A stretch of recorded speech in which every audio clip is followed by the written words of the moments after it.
To have a successful career, an independent author must think of him or herself as an entrepreneur or a small business owner.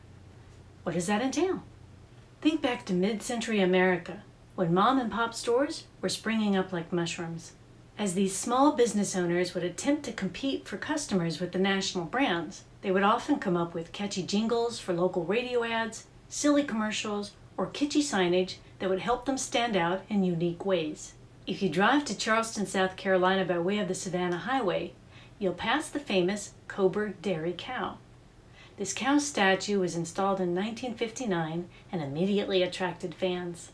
These days, the owners of the shopping plaza dress the cow up for holidays, and the locals know a hurricane is coming when the cow comes down and is put into storage.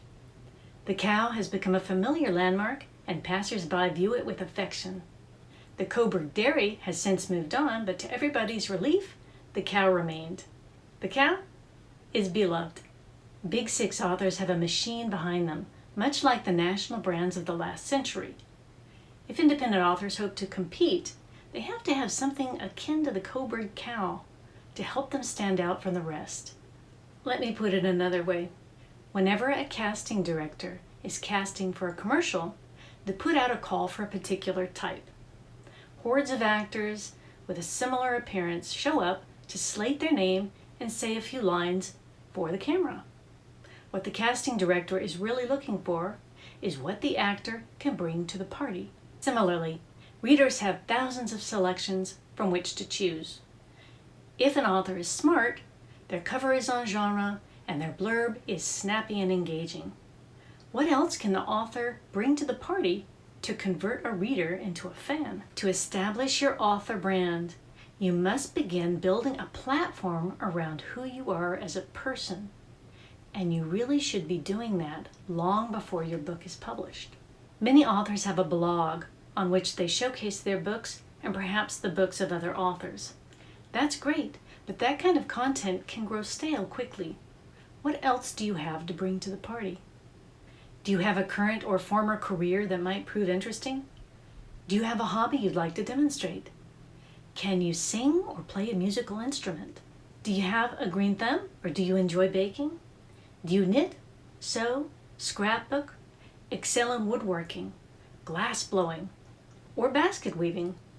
Whatever pursuits you enjoy would make a great topic for a blog or a YouTube channel, or a combination of the two. If you don't have a hobby, would you like to learn one? That could make a great topic for a series. You don't want to be on camera? That's okay. You can speak off camera or use a microphone to narrate your footage. Begin with things that are in your comfort zone and work from there. You would be amazed at the YouTube channels that have built up an enormous following by making slime or doing other rather silly things that trigger an autonomous sensory meridian response. ASMR videos are now their own genre. The Coburg cow became famous just by being a fun, familiar landmark on a tiny highway. The Coburg cow has a tremendous following, and if the Coburg cow wrote a book, it would be a bestseller. As an author, I would love to have hundreds and thousands of loyal subscribers on my YouTube channel or my blog, just waiting for my next release to come out. Wouldn't you? The landscape of publishing has changed, so it's time to take things up a notch. Just remember, it takes persistence and diligence to build your channel or blog, so don't wait until your book has been published to get started. Let's see what you can bring to the party, and it doesn't have to be a cow. Talk to you soon.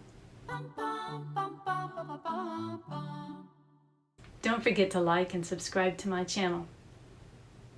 Do it for the cow.